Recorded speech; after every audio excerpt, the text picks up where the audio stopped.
이번 주까지 설교를 하면 우리가 예수님의 신방 사교에 관한 참회의 기도부터 시작해서 지난주에 하나님이 우리를 예수 그리스도 안에서 받아들인 사랑과 우리도 그 하나님을 받아들이는 믿음에 관해서 함께 나누었습니다. 오늘은 조금 더 우리가 하나님 앞에서 받아들여진 일들을 좀 더 설명하는 것이 필요하겠다라는 생각에 예수님께서 요한복음 15장에 나와 있는 1절부터 8절에 나와 있는 참 포도나무 비유에 관한 말씀을 보시면서 함께 돌아보며 이 말씀을 보면서 우리가 예수를 믿는다는 것이 어떤 것이고 우리가 예수 믿는 삶은 어떤 과정과 어떤 과정을 통해서 하나님 안에서 살아가는 것인가를 조금 더 시각화하면서 좀 이미지가 우리 안에 담겨질 수 있으면 좋겠어요. 특별히 여러분, 제가 오늘 설교할 때 이미지들을 좀 보여주는데 그 이미지를 기억하라고 이야기하는 게 아니라 이 말씀이 우리 가운데에 찾아오셔서 역사하시고 우리가 이 말씀 가운데 거하는 것이 구원에 관한 과정인데 이 구원에 대한 과정이 선명해질 수 있으면 좋겠습니다. 중요한 것들을 선명하게 기억하는 것과 중요한 것들을 선명하게 기억하지 않는 것은 큰 차이가 있죠. 아무리 학생들이 수업에 요즘 이제 기말고사 기간이죠. 수업 때 막 재밌는 이야기 또 너무나 알지 못했던 것을 깨닫는 또 공부하면서 깨닫게 된 것들을 그런 경험이 있는다 할지라도 시험 기간에 그게 생각이 나지 않으면 적용할 수가 없잖아요. 요즘 제가 풍산기를 한 가정을 하고 있고 이번 주에 또 한 목사님을 풍산기를 시작하는데 제가 요즘 풍산기를 준비하면서 드는 생각 가운데 여러분들 제가 풍산기를 이렇게 80번 넘어가면서는 제가 숫자를 세지 않았습니다. 제가 풍산기 할 때마다 책을 보거든요. 이제는 영상을 보지 않습니다. 영상을 보는 게 너무 피로도가 쌓여서. 근데 책을 이번 주에도 그렇고 지난주에도 그렇고 이번 주도 그렇고 하면서 이런 말씀이 있었구나. 깜짝깜짝 놀랄 때가 있습니다. 이 중요한 말씀을 내가 잊고 있었구나. 오늘 이 말씀을 가지고 우리가 너무나 잘 알고 있다라고 하는 구원, 이 포도나무 비유를 통하여서 우리가 진짜 예수님을 믿는다는 것이 어떤 것이라는 것을 선명하고 이해하면서 우리의 삶에 적용해 가며 살아갈 수 있는 저와 여러분들이 되길 소망합니다. 먼저 포도나무 비유의 세 가지 상징이 나오죠. 1절을 한번 보실까요? 같이 한번 읽어봅시다. 시작. 나는 참 포도나무요 내 아버지는 농부라. 이게 뭘 얘기하는 거냐면 그 다음에 이제 이미지가 있는데요. 농부이신 하나님께서 참 포도나무이신 예수님을 이 땅에 심으셨다는 겁니다. 나는 참 포도나무요 내 아버지는 농부라라고 하는 것은 예수님을 이 땅에 보내신 것 자체가 말이 안 되는 겁니다. 왜냐하면 하나님은 온 세상을 창조하실 때에 아주 퍼펙트한 창조를 하셨죠.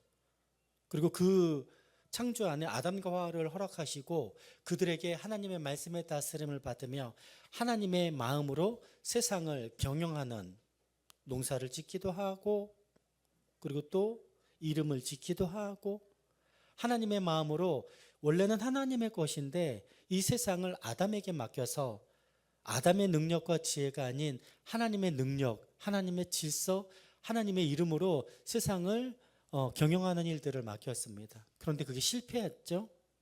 아담이 유혹을 받아서 퍼펙트한 환경을 깨트리는 일들이 벌어졌습니다. 근데 오늘 비유는 이렇게 시작이 됩니다. 예수님께서 참 포도나무래요. 아주 훌륭한 포도나무라고 합니다. 그걸 어디 심었어요? 퍼펙트한 창조의 환경 가운데 심은 것이 아니라 깨어진 세상 가운데 예수님을 심으셨다는 겁니다. 성육신을 타는 것이죠. 아무 흠도 죄도 없는 분. 이 거룩이라는 하나님의 이름을 거룩이라고 부르는데 거룩이라는 이름은요 죄하고 섞일 수 없는 것입니다. 하나님의 특성이에요.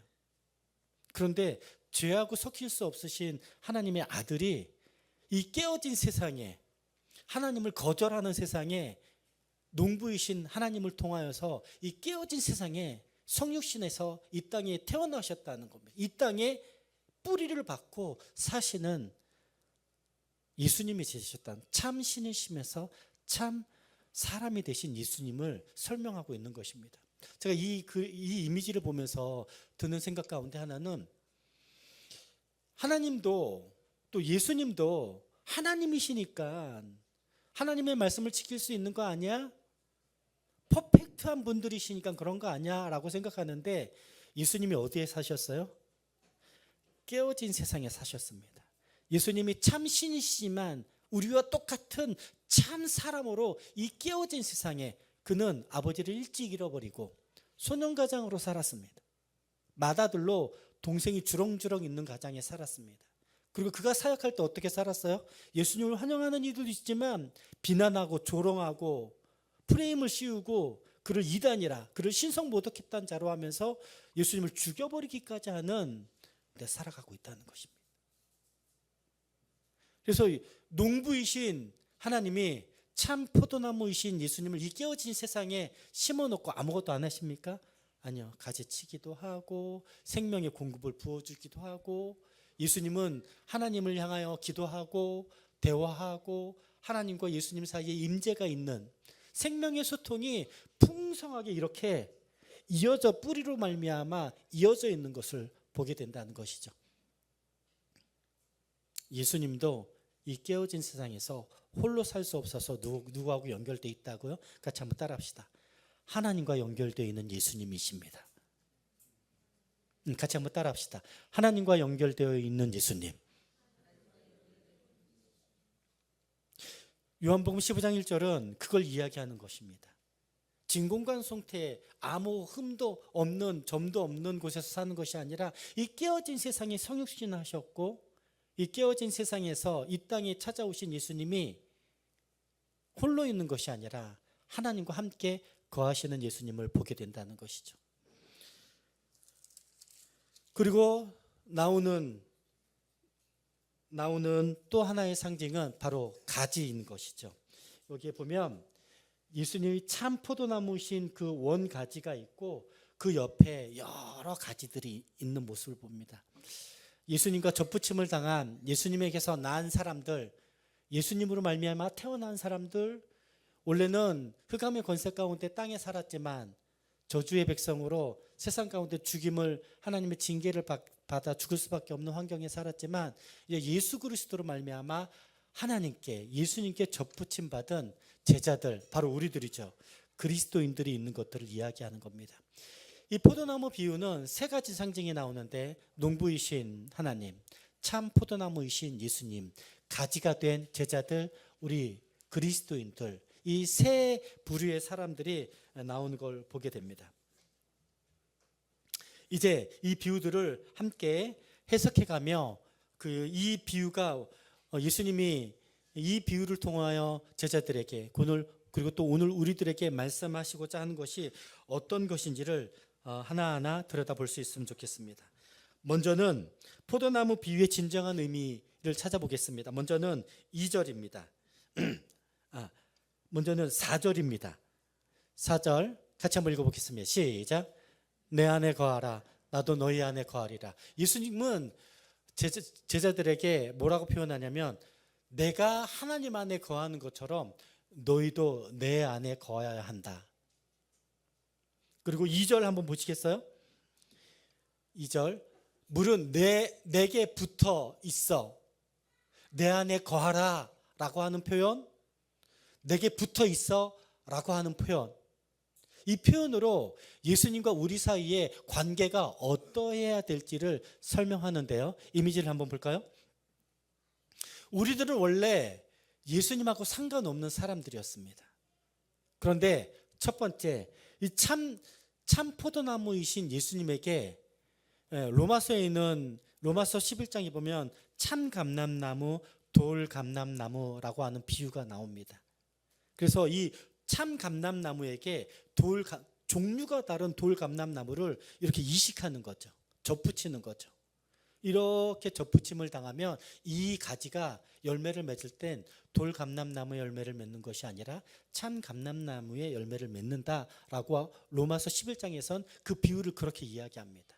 근데 요한복음 15장에서는 다른 종류에 관한 것들을 이야기하지 않습니다. 종류가 다른 참감람나무, 돌감람나무 이렇게 이야기하지 않습니다. 참 포도나무와 그냥 가지라고 이야기합니다.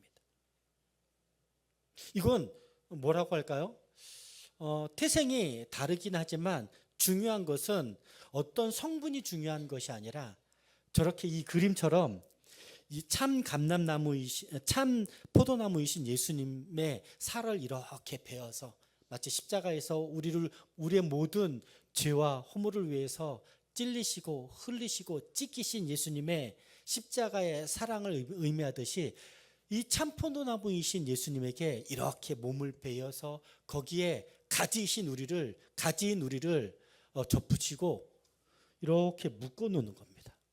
그럴 때 비로소 여기에서 자기의 줄기에 싹을 틔우는 것이 아니라 참 포도나무로부터 말미암는 영양의 공급을 받는 거죠. 다음 페이지 좀 보여주시겠어요?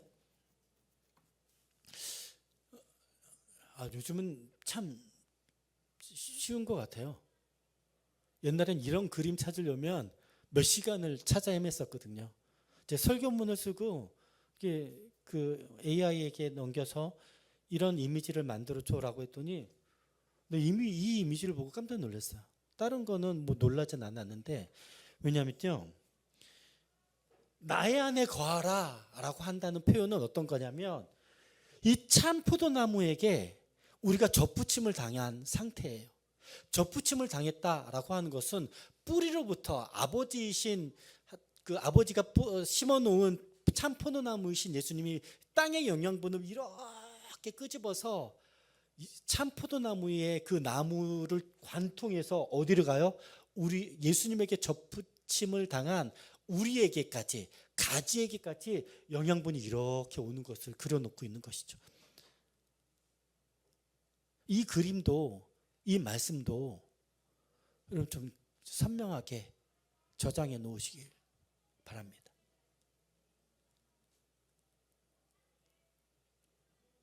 우리들은 이렇게 예수님에게 딱 붙어있는 접붙임을 당한 사람이어야 합니다.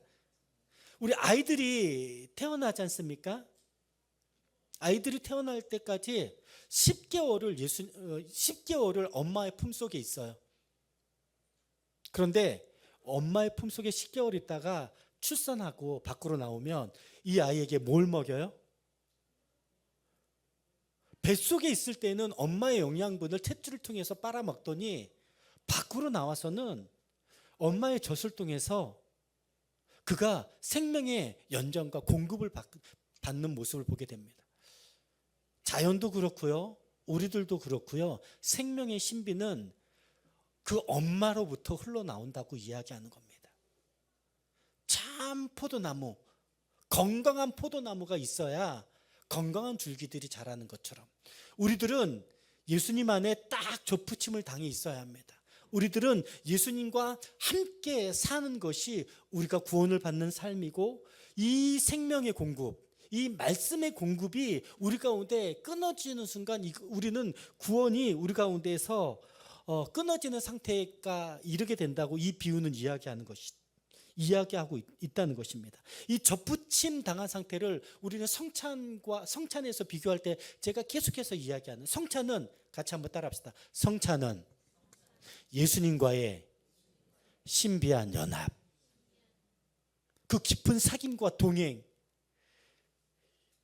성경에서 이야기하는 내 안에 거하라 나도 너 안에 거하리라. 이 이미지를 여러분, 이 말씀과 이 이미지를 선명하게 기억하십시오. 우리는 그냥 교회를 다니는 것이 아니라 하나님의 예수님과 접붙임을 당해서 예수님의 말씀을 듣고 믿고 순종함으로 생명의 자양분을 받음으로 우리가 이제 옛날엔 그냥 땅에 떨어진 가지였고 생명력이 없는 흑암의 권세 아래 있었던 우리들이 이제는 예수님의 접붙임을 당해서 하나님의 자녀가 되었다는 것을 포도나무 비유는 너무나 선명하게 이야기하고 있다는 것이십시오. 여러분 이 이미지를 기억해 주십시오. 나는 지난주 예수님과 이렇게 딱 붙어 살고 있는. 아이들 태어났을 때 엄마하고 떼어놓으면 어떻게 돼요? 며칠을 살지도 못합니다.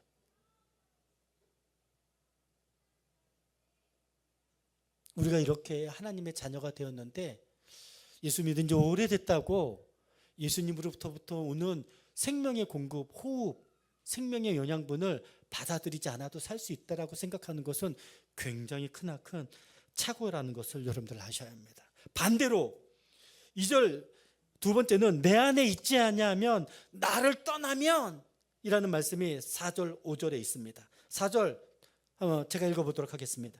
내 안에 거하라 나도 너희 안에 거하리라. 가지가 포도나무에 붙어있지 아니하면 스스로 열매를 맺을 수 없음 같이 너희도 내 안에 있지 아니하면 그러하리라. 4절에서는 분명히 이렇게 이야기합니다. 가지가 포도나무에 붙어있지 아니하면 스스로 열매를 맺을 수 없다고. 그 다음 이미지 좀 보여주시겠어요? 이 이미지는 그걸 이야기하는 겁니다. 가지가 포도나무를 떠나서는, 특별히 4절에서는 가지가 포도나무를 붙어있지 아니하면 스스로 열매를 맺을 수 없다. 우리가 열매를 맺을 수 있는 유일한 능력과 근거와 생명력은 내 열매인 내 자신에게부터 나오는 것이 아니라 참 포도나무이신 예수님으로부터 가지로 흘러나올 때 내가 열매를 맺게 된다는 것입니다. 이 이야기를 5절에서는 이렇게 설명하고 있습니다. 나를 떠나서는 너희가 아무것도 할 수 없습니다. 요한복음 6장에서는 예수님도 말씀하십니다. 나도 아버지를 떠나서는 아무것도 할 수 없다고. 예수님조차도 아버지의 말씀을 전한 것, 구약에 있는 말씀과 하나님이 보여주신 것과 하나님 안에 있었던 것을 제자들에게 설명하는 것이지, 예수님의 자신의 말씀을 독립적으로 자신의 것을 이야기하지 않았다고. 나도 아버지를 떠나서는 아무것도 할 수 없는 것처럼 요한복음 6장에서도 그렇게 이야기하는데 15장에서도 나를 떠나서는 너희가 아무것도 할 수 없다. 너희 스스로는 아무것도 할 수 없다. 우리는 그것을 경험적으로 이미 알고 있었습니다. 지난주 말씀 골로새서 1장 13절의 말씀, 우리가 흑암의 권세 아래 있었다가 이제는 그 아들의 사랑의 나라로 옮기심을 받았다라고 하는 게 바로 이 뜻입니다. 우리가 그때 있을 때 에베소서의 말씀에서는 세상의 풍조, 진노의 자식으로 살 수밖에 없었던 것을 우리는 경험적으로 알고 있습니다. 우리가 하나님 밖에 있었을 때에 우리의 힘으로는 나 스스로를 구원할 수 없었음을 너무나 선명하게 알고 있는데, 우리가 이제 예수를 믿었다 10년, 20년, 30년, 40년이 흘러가면서 예수 믿었을 때의 감격은 좋았으나 예수님 안에 있는 구원 확실한 거 아니야. 그러니 그거는 그냥 나의 그냥 내 거야. 그러니 이제는 좀 예수님 안에서 풍성한 삶을 살면 좋은데 예수님하고는 상관없는 이전에 흑암의 권세 아래 있었던 삶, 예수님을 믿기 전에 행동했던 유혹들 찾아가고 예수님의 공급을, 생명의 공급을 스스로 걷어차기까지 하는 일들. 여러분, 그런 일들을 누가 처음 했어요? 아담이 처음 했습니다. 하나님께서 분명히 말씀하시죠. 선악과를 먹지 말라고. 다른 모든 것을 먹어도 선악과를 먹지 말라고. 그 말씀이 아담에게도 있고 그 생명의 말씀이 하와에게도 있었습니다. 근데 뱀이 하와를 유혹할 때 하와가 뭐라고 이야기해요? 뭐라고 유혹해요? 이거 먹지도 말고 만지지도 말라고 하더냐. 유혹할 때에 하와가 하나님께서 하신 말에 더해서 그렇게 이야기하니까 뱀이 뭐라고 얘기해요? 아니라 먹으라. 네가 이걸 먹어도 죽지 아니하리라. 이 말씀이 나에게 오늘 이 설교를 하면서 여러분들에게 어떻게 해석해 주고 싶으냐면, 우리 예수 믿었잖아. 이것조차 못해? 아, 회개하면 되잖아. 죽지 않을 거야. 이 정도로는. 이 정도로는 죽지 않아. 회개 기도하면 되잖아. 마치 사단이었던 뱀이 하와를 유혹할 때 네가 죽지 아니하리라. 하나님은 반드시 죽으리라. 생명의 말씀으로 하나밖에 없는 강력한 경고의 말씀을 하는데, 사단이었던 뱀은 죽지 아니하리라.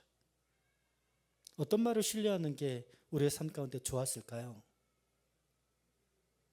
여러분, 두 가지 선택한다면 우리가 하와를 선택했을까? 하와처럼 선악과를 선택했을까요? 하나님을 선택했을까요? 어릴 때는 이게 너무 쉬웠어요. 하나님을 선택하는 것이 맞지. 이런 것들 인연극하면 하와한테 뭐라고, 그거 따먹지 마, 따먹지 마. 우리 인연극하면서 얼마나 봤습니까? 그런 일들을. 너무 옛날 세대인가요? 근데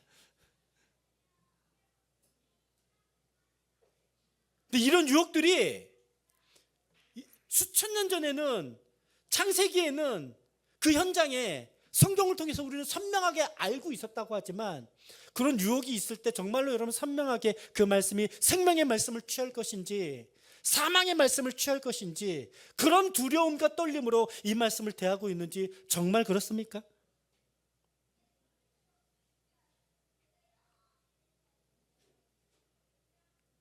이 그림을 기억하십시오. 하와의 선택을 기억하십시오. 뱀이 이야기한 건 하와에게만 이야기한 것이 아니라 오늘 이 말씀을 듣는 우리들에게 먹어라, 죽지 아니하리라. 괜찮아. 회개의 기도가 있잖아. 제가 회개기도 설교할 때 어떻게 얘기했어요? 우리는 회개기를 굉장히 오해한다고. 내가 기도하면 용서받는다고 생각한다고. 아니요, 여러분들 아셔야 돼요. 그 회개의 기도는 하나님께서 받음직한 회개의 기도야 합니다. 하나님께서 우리의 회개 기도를 받아야지 우리가 용서받는 거지, 내가 기도했기 때문에 용서받는 거 아닙니다. 우리가 왜 회개 기도를 하냐면, 내가 너희를 위해서 내 아들들을 십자가를 달림으로 온 인류의 죄를 용서하고 너희 죄를 용서했다. 네가 실수할 수 있으니 나에게 온다면 내가 너희를 용서하마. 이런 하나님의 놀라운 사랑을 우리는 어떻게 이해해요? 용서받을 수 있는 기회가 있잖아. 뱀이 얘기하는 거죠. 이거 먹어도 죽지 않아. 그래, 기도하면 되잖아. 그 가증한, 그 비열한 뱀의 유혹을 우리 스스로 발휘해서 그 일하고 기도하고, 그 일하고 기도하면 우리가 하나님이 용서해 주는 기계입니까? 이건 하나님의 은혜를 누리는 사람의 태도가 아니라 하나님을 무시하는 사람의 태도인 거죠. 하나님의 생명의 그 아들을 생명의 대가 지불로 우리를 용서하신 것을 아무렇지도 않게, 아들의 생명을, 아들의 피를 아무렇지도 않게 막 사용하는 겁니다. 제가 가끔 이야기하는데, 제가 옛날에 엄청나게 비싼 기타를 가지고 있었어요. 지금 그 기타를 사려면 800만 원이에요. 제가 예전에는 250만 원 주고 샀었습니다. 그걸 교회를 가져갔는데 기타 잘 치는 형제가 방송실에서 치고 싶다 그러더라고요. 그래? 형제, 이거 엄청 비싼 거야. 이거 이렇게 어디 이렇게 찌면 안 돼. 그거 찌면 소리가 달라져. 그리고 이게 찌는 순간 쫙 갈라지고, 그거 하나 고치는데 수십만 원 들어.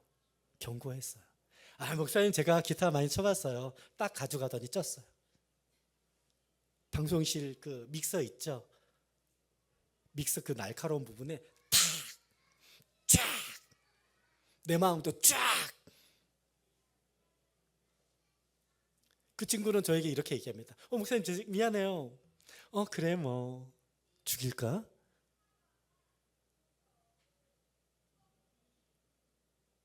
나에게 기타는 그에게 기타와 같지 않습니다.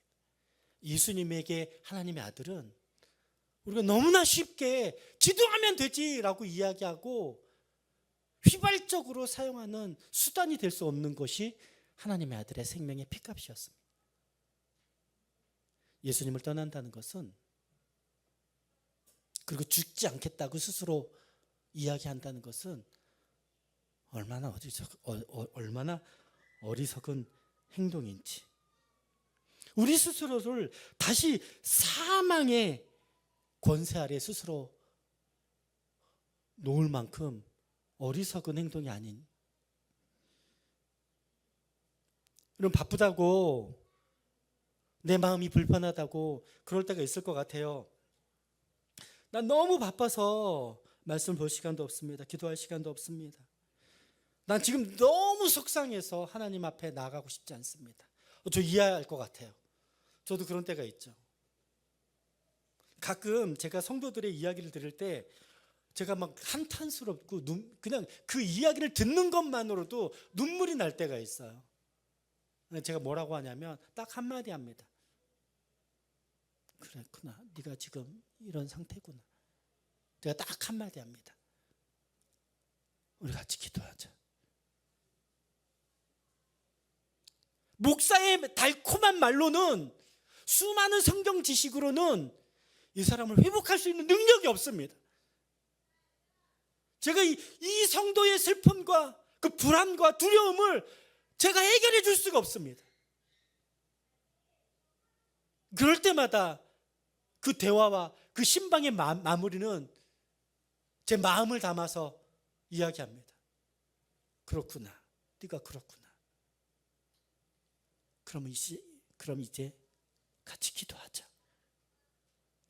제가 기도하는 것은 예수님의 생명을, 예수님의 능력을, 예수님의 지혜를, 예수님의 호흡이 이 사람의 삶의 현장 가운데 있었으면 하는 마음으로 기도하자라고 이야기하는 겁니다. 우리는 스스로 걷어차고 예수님을 언제 초대합니까? 몇 년 만에 은혜를 받았기 때, 몇 년 만에 은혜를 받으면 그때 이제 한번 호흡하는 겁니까?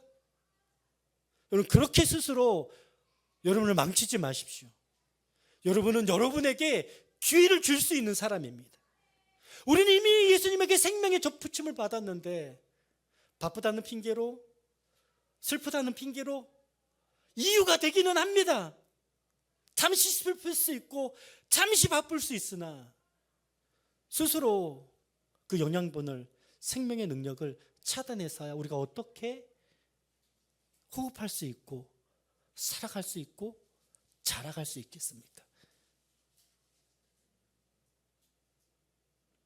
오늘 우리의 상태를 면밀하게 돌아볼 필요가 있습니다. 여러분, 저라고 언제나 풍성하고 창창한 인생을 살겠습니까? 목사라고. 종종 이야기를 하다 보면 어려운 당하는 사람들이 있죠.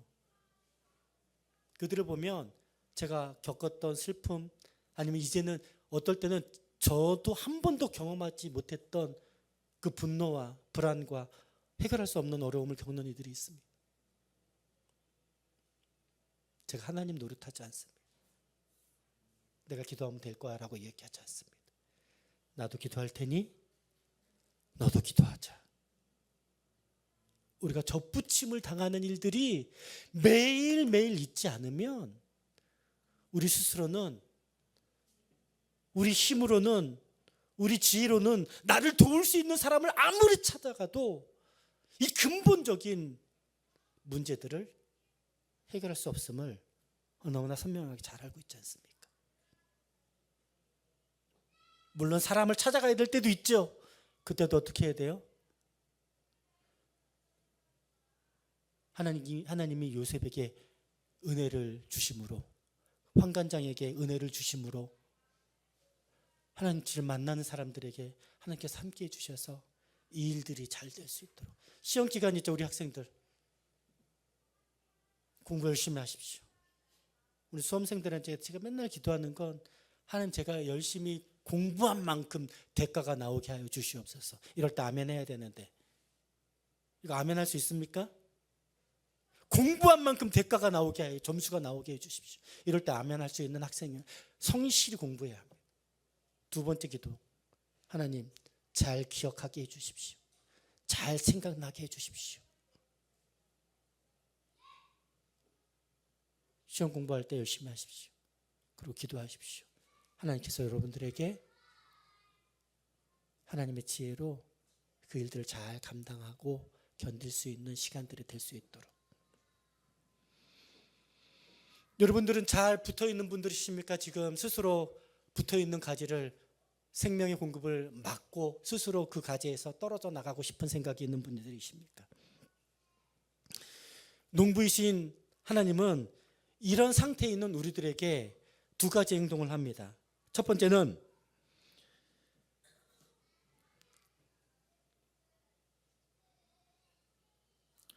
6절입니다. 6절 같이 한번 보십시다. 같이 읽을까요? 시작. 사람이 내 안에 거하지 아니하면 가지처럼 밖에 버려져 마르나니 사람들이 그것을 모아다가 불에 던져 사르리라. 내 안에 거하지 아니하면, 내게 붙어있지 않는다면 마른 가지가 돼서 땅에 떨어지게 될, 생명이 없는 가지가 된다. 스스로를 구원할 수 없는 가지가 된다. 그러면 누가 어떻게 해요? 사람들이 그 말라버린 가지를, 생명을 잃어버린 가지를, 예수님이 떠나버린 그 가지를 주워다가 어떻게 해요? 그것을 모아다가 불에 던진대요. 이 불에 던진다고 하는 표현은 마지막 때 종말의 날에 생명책에 기록된 자와 생명책에 기록되지 않은 자의 마지막을 지금 보여주고 있는 듯합니다. 여러분, 마지막의 종말이 멀리 있다고 생각하지 마십시오. 하나님의 심판은 두 가지 심판이 있는데, 현재적인 심판, 우리 스스로 생명을 차단하는 일이죠. 하나님을 거절하는 일이죠. 이럴 땐 하나님이 어떻게 하신다고요? 같이 한번 따라합시다. 유기하신다. 그냥 그 상태로 내버려 두십니다. 우리 이거 여기서 돌아오는데 짧아야 10년입니다. 유기의 심판을 받지 않도록 하나님 앞에 딱 달라붙어 있으십시다. 유기를 넘어서 반복적으로 세상을 쫓아가고 하나님을 거절하는 사람들은 성령이 그 안에서 어떻게 된다고요? 소멸되고 하나님의 자녀로서의 그 자격이 박탈되는 일들이 생겨나게 되는 일이죠. 하나님을 하나님이라, 예수님을 나의 주님이라 고백하지 못하는 일들, 그 일들에 빠지는 사람들이 여러분 꽤 많이 있습니다. 그 결국이 이런 일들 가운데 빠져들게 된다는 것입니다. 여러분, 교회 안에 메마른 떨어져 있는 가지들은 없을까요? 우리들은 예배를 드립니다. 잘 보세요. 공부 잘하는 사람들은요, 수업 시간에, 학교 수업 시간이나 학원 수업 시간에, 자기 공부 시간에 인생을 걸고 해요. 예수 잘 믿는 사람들은요, 주일 예배 때, 새벽 예배 때, 큐티 할 때, 개인의 경건의 시간에 인생을 걸고 하는 사람들이어야 합니다. 시간과 공간으로는 하나님하고 같이 있는 사람들, 예수님의 제자들 가운데서도 3년 동안이나 예수님을 쫓아다녔던 가룟 유다가 어떻게 됐습니까? 사도 요한 빼고 나머지 10명은 예수님이 십자가에 박힐 때 다 어떻게 행동했습니까?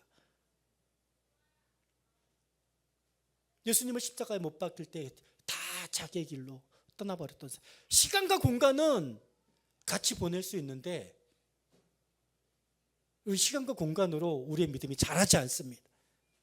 우리의 믿음은 관계로 자랍니다. 접붙여 있어야 돼요. 하나님께서 부어주시는 생명을 빨아들일 수 있어야 돼요. 아무리 젖을 물리면 뭐합니까? 아기가 빨아들이지 않으면 그 아기는 말라 비틀어지죠.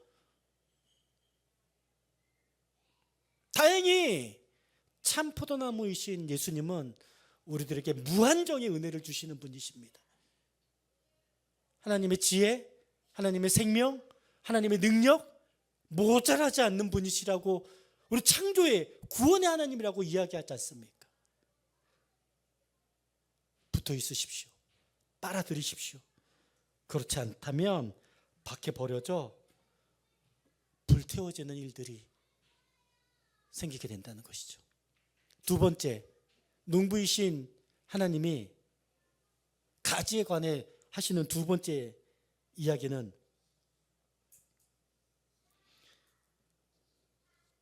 그림 좀 보여주시죠.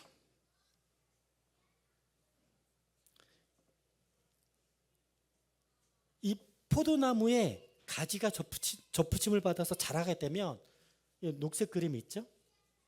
가지가 무성히 자라는 것. 가지가 무성히 자랄 때 농부가 뭐 하냐면 잘 자란다고 하잖아. 시간이 되면 필요 없는 가지들을 잘라냅니다. 2절 한번 보여주시겠어요? 2절 말씀 같이 읽어보겠습니다. 시작. 물은 내게 붙어 있어 열매 맺지 아니하는 가지는 아버지께서 그것을 제거해 버리시고 물은 열매 맺는 가지는 더 열매를 맺게 하려 하여 그것을 깨끗하게 하시니라. 여기서 깨끗하게 하신다는 것은 가지치기를 하는 거예요. 다시 한번 그림 좀 보여주십시오. 그 다음에 있는 그림 보십시오. 수많은 가지들이 저렇게 있어요. 이걸 다 내버려 두잖아요. 생명력이 쭉 올라와서 모든 가지가 잘 자라요. 그러면 모든 가지에서 열매가 다 맺을까요? 농부는 알고 있습니다. 그래서는 제대로 된 열매를 맺을 수 없음을. 그래서 가지치기 하는 거예요. 무성한 잔가지들, 이전의 삶의 습관들과 고집들, 자기의 성향들, 자기가 하고 싶은 욕망들, 이걸 그대로 내버려 두잖아요. 영양분이 분산돼서 제대로 열매를 맺을 수가 없다고 이야기하는 거예요. 요한복음 15장에서는 포도나무 비유를 이야기하는데 누가복음 15장에서는 누가복음 8장 15절에서는 뭘 얘기해요? 4가지 밭의 비유에 관해서 이야기합니다. 농부가 씨를 뿌리고 돌짝을 걷어내고 씨를 뿌리고 잘 자라고 잘 자라는 줄 알았더니 옆에 뭐가 있어요? 가시와 엉겅퀴가 있어서 그가 더 이상 자랄 수 없게 만들었대요. 그 가시와 엉겅퀴를 걷어내지 않으면 더 이상 이 식물이 자라지 못한다고. 가시와 엉겅퀴를 걷어낼 때 비로소 100배, 60배, 30배 열매를 맺는 좋은 밭이 된다고 이야기하지 않습니까? 가지가 많은 무성한 가지 소용이 없다는 거예요. 열매 맺는 가지는 우리의 고집들, 우리의 욕망들, 자기 중심적인 사고들을 가지치기 하지 않고서는 전 이거를 하나님의 가지치기라고 이야기하고 우리 교회에서 그렇게 이야기하는 말로 이야기한다면 같이 한번 따라 하십시다. 하나님의 말씀에 다스림을 받는 일들. 우리의 본성을 거스르는 일이기 때문에 말씀의 다스림을 받으면 가지치기 하듯이 아파요, 불편해요, 속상해요, 하기 힘들어요. 가지치기를 하지 않으면, 말씀의 다스림을 받지 않으면 무성은할 것 같아요. 여러분, 교회에서 신앙생활 잘하는 사람도 있지 않습니까? 얼마나 열심히 해요. 막 쭉쭉쭉쭉 잘하는 것 같아요. 네, 그의 인생을 보면 어떤 사람들은 정말 열매를 주렁주렁 맺는데 어떤 사람은 신앙생활 열심히 하는 것 같은데 신앙생활만 열심히 하는 사람들이 있어요. 열매를 맺는다는 것은 옆에 나와 있는 것들은 갈라디아 6장에 나와 있는 성령의 9가지 열매를 이야기하는 거예요. 성품형 가는 것이죠. 갈라디아서 6장에 있는 성령의 9가지 열매를 단 한마디로 이야기한다면 어떤 거냐면 9가지 열매를 맺는 것은 같이 한번 따라합시다. 예수님을 닮아가는 것입니다.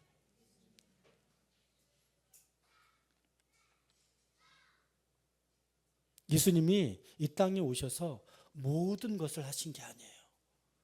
모든 사람을 찾아가지 않으셨습니다. 하고 싶은 걸 다 하지 않으셨어요. 근데 우리는 예수님 믿고 나서 하고 싶은 걸 다 하는 사람들이 있어요. 예수님 믿었잖아, 됐잖아, 난 이것도 그것도 그것도 하고 싶은 걸 다 하는 사람들이 있어요. 이게 중요하다. 하나님 말씀하시고 교회에서도 종종 이야기하죠. 이거를 중심으로 할 수 있으면 좋겠다. 우리 교회에서는 가정교회와 제자훈련을 하죠. 이걸 중심으로 하자. 우리 교회가 제자훈련을 한 지 지금 14년이 됐습니다. 저는 80번을 제자훈련을 해요. 여러분들은 제자훈련을 몇 번 하셨어요? 14년 전에 하신 분, 13년 전에 하신 분, 3, 4년 전에 하신 분, 지금 하고 있는 분. 제가 지금 하고 있는 효진 형제하고 현아 자매한테 뭐라고 이야기하냐면 요거 이대로 못 살 거예요. 제가 장담하건대 반드시 못 삽니다. 여러분들 기억나세요? 풍산기 7강에 있는 형제 사랑의 4가지 원리가 있죠. 첫 번째는 뭐죠? 모르는데 어떻게 살아요? 모르는데 어떻게 사랑합니까? 한 번 하고 지나간 사람들은요, 저는 그렇게 생각해요. 안목이 높아졌다고 생각합니다. 아, 예수를 믿는다는 건 이런 거지. 안목은 높아질 수 있어요. 그래서 가짜와 진짜를 구별할 수 있고, 아, 내가 어떤 상태인지도 깨달을 수 있어요. 그래서 그걸 선명하게 기억하지 못하잖아요. 선명하게 헌신하지 못하고 선명하게 순종하지 못합니다. 선명하게 순종하지 못하고 선명하게 헌신하지 못하면 열매를 맺을 수가 없다고 이야기하는 겁니다. 제가 2가지를 얘기하죠. 1년에 한 번은 부부학교 책을 읽고 풍산기 다시 놓기를 하라. 제가 요즘 아차아차 할 때가 너무 많아요. 우리 교회에 그런 관용어구가 있습니다. 새로운 성도들이 있거나 누가 시험을 당하거나 누가 슬플 때 우리 모든 성도들이 그 말을 했었어요. 내가 한 말이 아니고 성도들끼리 했던 말이 있어요. 너 힘들구나. 그럼 목사님하고 풍산기 해. 왜요? 그 말을 왜 해요? 그걸 하면서 내 인생의 깊은 고민들이 해결되는 일들이 있었다는 것을 경험하고 있었기 때문에 그랬습니다. 여러분 어떻습니까? 예수님을 믿지만 너무나 많은 장가지들이 우리를 휘감고 있는 건 아닌지 선명해야 합니다.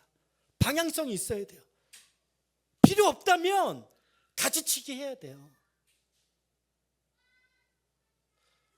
요즘 제가 조금 바빠요. 제가 취미가 있잖아요. 여러분들 다 하시는 취미가 있잖아요. 제가 음악 듣는 걸 참 좋아합니다. 앉아서 음악 들을 수 있는 시간이 없어요. 생각하고 고민하고 상담하고 풍상기하고 설교 준비하고 누구누구를 섬겨야 될 일들이 여러분들은 모르죠. 제가 뭐 하고 다니는지. 제가 잘 얘기하잖아요. 왜냐하면 그 얘기를 하는 순간 너무나 개인적인 일들이 알려지기 때문에 그래요.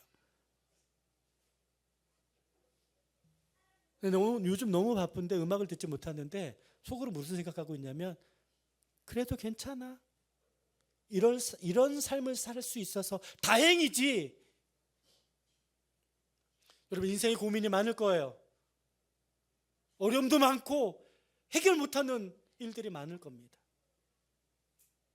이럴 때일수록 말씀의 다스림으로 전지가 가지치기 하는 일들이 우리 가운데 선명한 붙어있음, 선명한 공급과 선명한 기다림이 악으로 깡으로 기다리는 것이 아니라 이 일들이 우리 가운데 있어야 되지 않겠나 생각합니다. 풍산기가 여러분 은혜 받았던 일들이 과거의 경험이나 프로그램이 되지 않았으면 좋겠습니다. 아차 싶은 생각이 드는 분들은 부부학교 책을 펼쳐주십시오. 자녀 교육에 관한 것들을 펼쳐 들으십시오. 풍산기를 펼쳐 들어서 가정교회에서 서로 나 이거 조금 다시 읽을 수 있으면 좋겠어. 우리 같이 해보자. 기도에 관한 훈련들이 필요한 분들은 제가 몇 분들에게 지금 이야기했어요. 우리 같이 기도 훈련하는 게 어때? 2사람 예전에 얘기한 2사람 말고요. 지금 몇 사람에게 제가 이야기하고 있는 사람들이 있습니다. 지금 기도가 필요하다면 저에게 요청하십시오. 함께 기도하는 일들을 하나님 앞에서 잘 배워가십시다. 결론의 말씀을 함께 보십시다. 이 수많은 것들은 결국 우리로 풍성한 열매를 맺는 것에 귀결되어 있습니다. 7절 8절 한번 읽어보십시다. 7절 시작. 너희가 내 안에 거하고 내 말이 너희 안에 거하면 무엇이든지 원하는 대로 구하라. 그리하면 이루리라. 이 말을 오해하는 사람이 있어요. 예수님을 잘 믿으면 내가 구하는 대로 이루어진다라고. 아니요. 가지치기해서 이루어지는 열매는 하나님의 말씀의 다스림을 받은 상태로 열매 맺게 된다는 것입니다. 18절 8절 우리 다 같이 읽읍시다. 시작.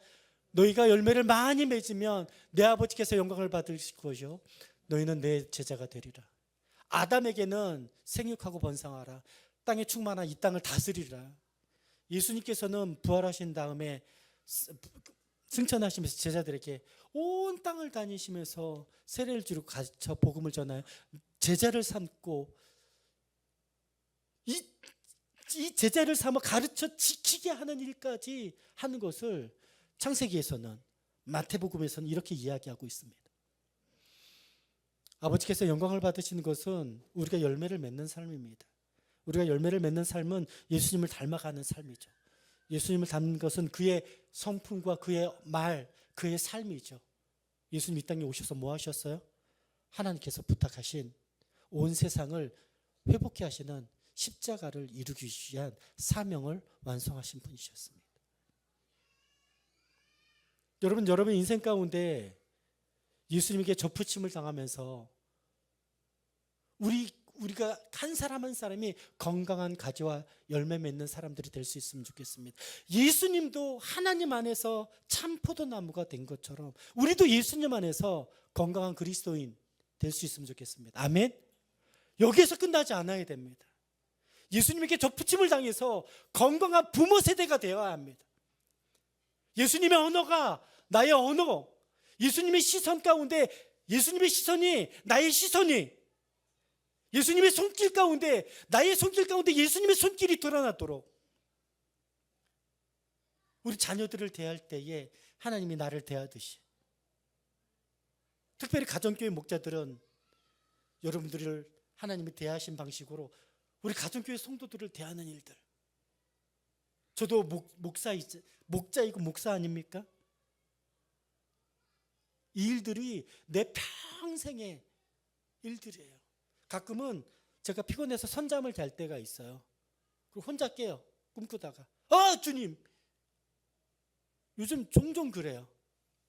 그리고 내가 막 찾아봐요. 여보, 나한테 뭐라고 얘기했어? 여보, 이런 일 있었어?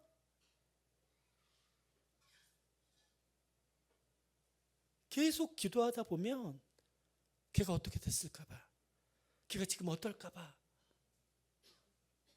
여러분 지금 어느 정도까지 자라가고 있고 어느 정도까지 예수님을 닮아가고 있고 여러분에게 부탁한 소명들을 어떻게 지금 이루어가고 계십니까?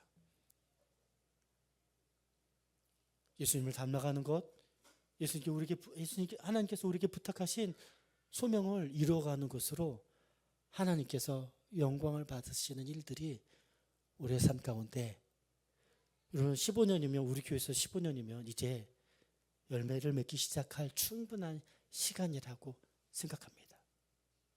혹시 다시 땅을 기경해야 될 사람들이 있다면 저에게 말씀하십시오. 제가 이번에 신방하면서 이것저것들을 가정마다 부탁하고 권면한 일들이 있습니다. 이 일들을 가볍게 생각하지 마십시오. 사단이었던 뱀은 이거 먹어도 죽지 않아 라고 이야기하지만 우리의 생명의 구원자이신 하나님은 이거 먹으면 죽는다, 내 안에 거하라, 다시 한번 우리를 초대하고 있습니다. 여러분 그 자양분을 받아들이고 계십니까? 아니면 스스로 걷어차고 계십니까? 이 말씀 가운데 함께 살아가는 저 여러분들이 되길 주의 이름으로 축복합니다.